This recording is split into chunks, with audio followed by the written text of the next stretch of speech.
I, 21 female, am currently going to college in the same town my sister, 27 female, and her family live in. We're about a 6-hour flight from my hometown, where our parents and extended family live. We had planned on all flying back to our hometown for a few days ago. For some background, my brother-in-law, who I'll call Bill, is an alcoholic. Any kind of event where alcohol is provided or purchasable ends with him getting in fights and causing issues. He yells, throws things, and gets generally aggressive. My sister arrived at the airport before me, and when I arrived at the gate an hour and a half before boarding, he was nowhere to be found, and my sister was struggling to keep track of 3 small children and all their luggage. He didn't come to check on them once in the entire hour and a half. I only saw him when he came staggering over to the waiting area when it was time to board. As soon as my sister started talking to him, he started to get loud and aggressive. I watched from the boarding line, different groups, and it escalated to the point where security confronted him. My sister waved me over, and I got out of line. She told me that they weren't going to allow him to fly and that she needed help. I asked if I should take Bill's seat so I could sit next to one of the kids and not leave her along on a long flight with all 3. She was confused and repeated that Bill couldn't fly with us. I asked if she was going to stay behind and sort his crap out, and she said yes. I told her in that case I probably couldn't help her. Her kids are all 6 and under, 6, 3, and 9 months, and would need her. My sister was still confused, and then told me that she expected me to stay behind and help her deal with her husband and kids. I told her no. Traveling around holidays is insane. There likely wouldn't be enough open seats for us to get a later flight, even if Bill is still allowed to fly at all. I was excited to see our family, and her kids were not my responsibility. She got upset and told me she didn't know what to do with her husband, and that if he couldn't fly, or worse, she didn't know how she'd handle it. I told her it wasn't my problem. Bill isn't a child that needs supervision, and it's not her job to deal with him throwing a tantrum and getting in trouble with security. That we could just board the plane and leave him to face the consequences of his own actions. She said he is her responsibility. I told her that if she knows how he is when he drinks, and that if he was her responsibility, she should have done something to prevent this, and that the situation she was in was all on her. She chose to marry an alcoholic, not me. I wouldn't be missing my family gathering because her husband can't hold his liquor. I boarded the flight and she stayed behind. My family was happy I made it, but many of them called me insensitive for what I said, and my mom was particularly mad that I didn't stay behind and support my sister. Am I the idiot? Not the idiot. Have you heard anything from your sister as far as what happened after you left? Why should you give up your holiday because he's an alcoholic? In fact, why should your sister and Nibblings have to as well? Chances are he would have been arrested for disorderly conduct, along with public intoxication. Probably would have spent the night in jail, which would probably do him a bit of good, or placed somewhere until someone could come and get him. For those calling you insensitive, ask them, would they be refunding your ticket because of your brother-in-law's behavior? Would they give up their holiday for a drunk man's shenanigans? Most likely, the answer is going to be no. I don't get it why the sister didn't take her 3 children and simply abandon the man baby. She needs to stop enabling his behavior. He intentionally got drunk, became belligerent, and screwed his own holiday over. She should have left him to handle the consequences. Maybe if he had to deal with the fallout instead of being babied by her, then he might rethink it for the next time. Don't let anyone make you feel bad for not putting up with this crap. Sounds like he's her responsibility, only because she's made it her responsibility. Realistically, what did she expect you to do? Be the free babysitter while she babied him through bail and getting him off the no-fly list? Why should you give up your holiday? For that matter, why should you and the kids? Not the idiot, but your sis. Not that bright. Like she makes more kids with this loser and expects you to throw your money and time in the air for this loser, basically. No, she needs to get rid of him. He will not get better. I, 20 female, love Dr. Pepper. I probably drink like a can a day, which I totally know isn't great, but I eat super healthy and go to the gym religiously, where this incident took place. My boyfriend Charlie, 22, and I usually work out together. Yesterday evening, before going to the gym, I filled my water bottle with Dr. Pepper. I hadn't had one yet that day and was craving it bad. If I needed actual water at the gym, I was just planning on drinking from the water fountain. So my boyfriend had limited water because I wasn't bringing any extra. I made sure to tell Charlie this, as he really doesn't like Dr. Pepper, and I didn't want him drinking some from my water bottle. We sometimes take sips from each other's bottles. He just said okay, no problem, and that he'd avoid my bottle. Fast forward to when we were wrapping up at the gym. Charlie had an intense set and just grabbed the first bottle he saw, which happened to be mine. Before I could even look or react, he was spitting the Dr. Pepper on the ground. He was spluttering angrily at me and told me it was such a stupid idea to put the Dr. Pepper in my bottle and that I should have yelled to him when he picked it up. I told him I was sorry that he had a mouthful of Dr. Pepper when he was so out of breath and wanted water, but that I didn't have any time to tell him because he was too quick, and I was focusing on counting my own sets. He wouldn't really take this as an answer and just stormed off, which was super embarrassing as I was the one who had to clean up his mess. By the time I ran out of the gym to catch up with him, he had already messaged me that he had left in an Uber. He's only sent me the one text since yesterday, saying that we'll talk about my Dr. Pepper thing later. I'm so confused, and I just need to know if I was wrong. Not the idiot. It's your bottle. You should be able to put whatever you want in it. Your boyfriend knew it had Dr. P in it. You told him so. He's the one who grabbed it without thinking. He behaved like a 2-year-old. Since he spit the liquid out, he should have cleaned it up, not left it for you to do. Beyond that, he left without you. Although I do assume since he took an Uber, he left you a vehicle? Now he's being all sulky and mad, just like a toddler. Tell him you'll put whatever you want in your water bottle, and if he doesn't want a surprise, to use his own. He's a grown man. He can surely figure out how to fill and carry his own water bottle or drink from the fountain. He has nothing to be mad about with you. He did this to himself, and he owes you an apology for his actions. He's such a drama queen. Like, who spits out a drink all over the floor? Can you not swallow it? Especially something as average as Dr. Pepper. Zero manners or consideration for anyone besides himself, clearly. My partner hates soda, and if they unknowingly chug Dr. Pepper, it wouldn't shock me if they spit out some in shock, and then they clean it up. But he'd also have paid enough attention to hear me say that my water bottle was filled with his personal poison. LOL. OP, this is such an extreme reaction. I'd dump him and find someone with emotional intelligence. My wife is a great pianist, but even the best must practice a lot. She was practicing the same song repeatedly, as this was driving me up the wall. I decided to go for a walk to clear my head a bit and get away from the torture of the piano. I told her I was going to step out and go for a walk, and she asked me if she could join, evidently equally tired of playing the same song for the past hour as I was of hearing it. I said sure, but be quick about it because I was already ready to head out, and I didn't feel like waiting around.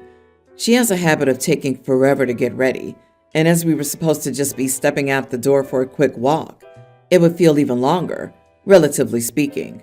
She told me she'd just be a second to change real quick, and then said we'd be off. I told her she had 5 minutes or I'm going for a walk alone. She said I'll only be a minute. As you can probably guess, she was, in fact, not only a minute, but she happened to be multiple minutes. Understandably, this angered me greatly, and after waiting for over 10 minutes, I just left. I told her as much after all, and I ended up waiting for her over twice as long as I initially even told her I'd wait. After, and I kid you not, walking for over 20 minutes, she called me, completely offended that I actually left. I asked her if she was only just now done, and if I'd waited for her, I would have stood around for nearly 40 minutes to just go out for a short walk. She didn't appreciate this, and I told her I just needed to clear my head a bit, and that this conversation was having the opposite effect, and that we'd talk about it when I got home. Now, not being in a particular hurry to have this more than likely unpleasant conversation, I might have gone for a longer walk than usual. By the time I got home, I figured she'd be calmed down at least a bit, but I was very wrong. If anything, she was even angrier than she was on the phone. We had a long fight and she went to sleep in the guest room. The next morning, she was still very icy and insisted I apologize. I refused because I told her I'd wait 5 minutes, ended up waiting for nearly 15, and she wasn't even ready until almost a half hour later.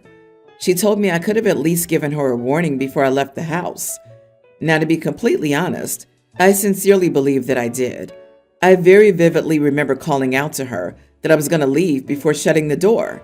However, I do concede that I was incredibly angry by the time I left, so there's a non-zero chance that I just left without saying anything.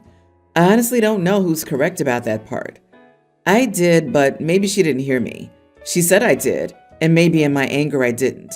She still thinks I should apologize, but I think I was completely in the right, and that I gave her plenty of time and the chance to come with me. So, am I the idiot? Not the idiot. Tell her that she's the one who needs to apologize. Keeping people waiting for your own convenience is one of my pet peeves. It shows a lack of consideration for other people's time and an unfathomable sense of entitlement.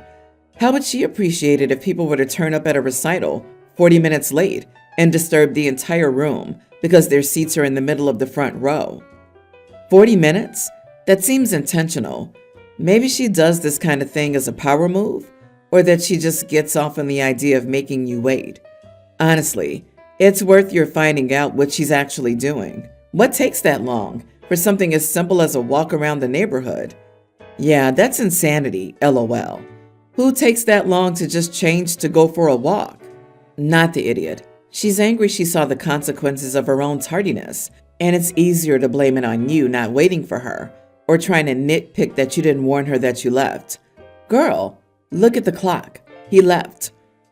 Everyone's the idiot here. Her for making you wait. You for basically having a tantrum.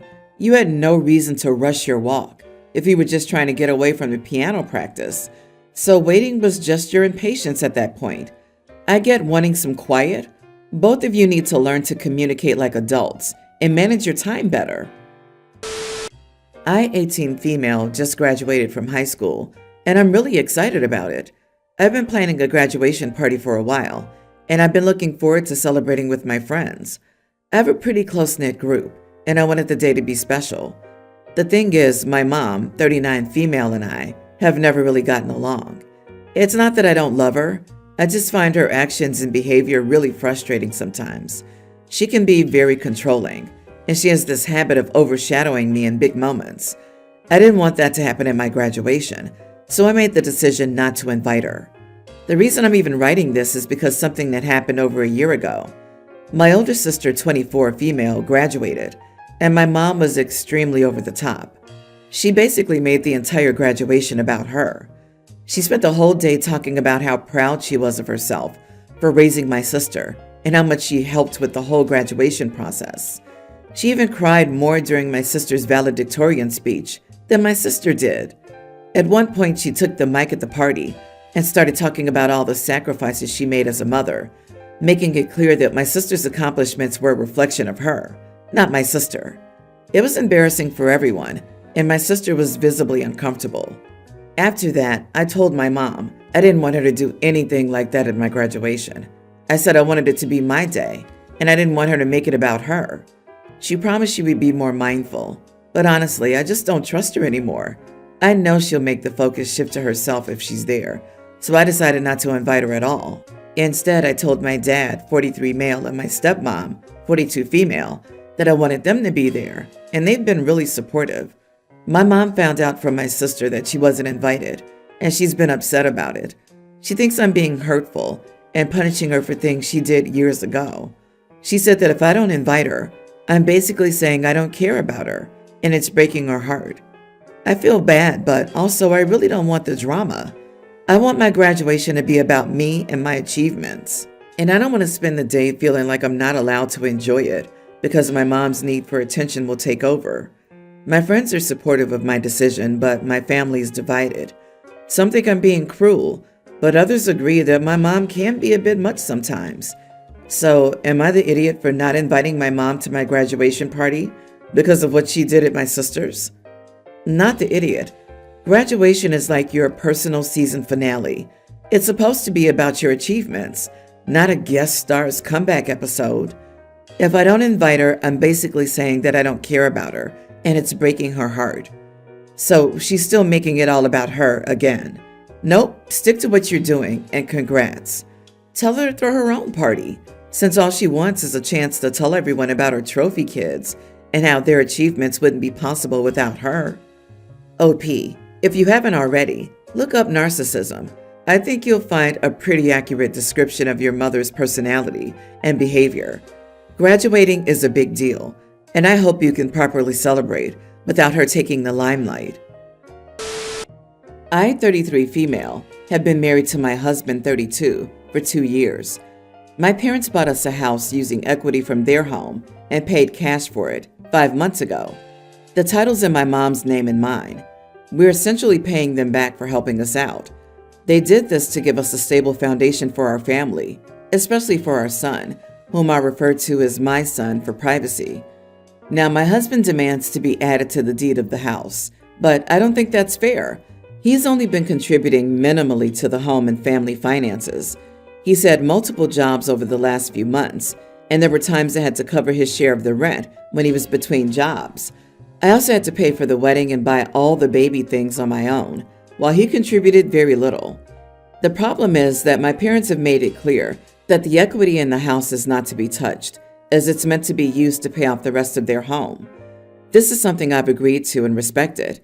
Still, now my husband insists that unless he's added to the deed, he won't pay his portion of the house expenses. This feels manipulative to me, especially since he hasn't meaningfully contributed financially. We've said that we would eventually put him on the deed when he can show his commitment to payments and show improvement in his financial situation.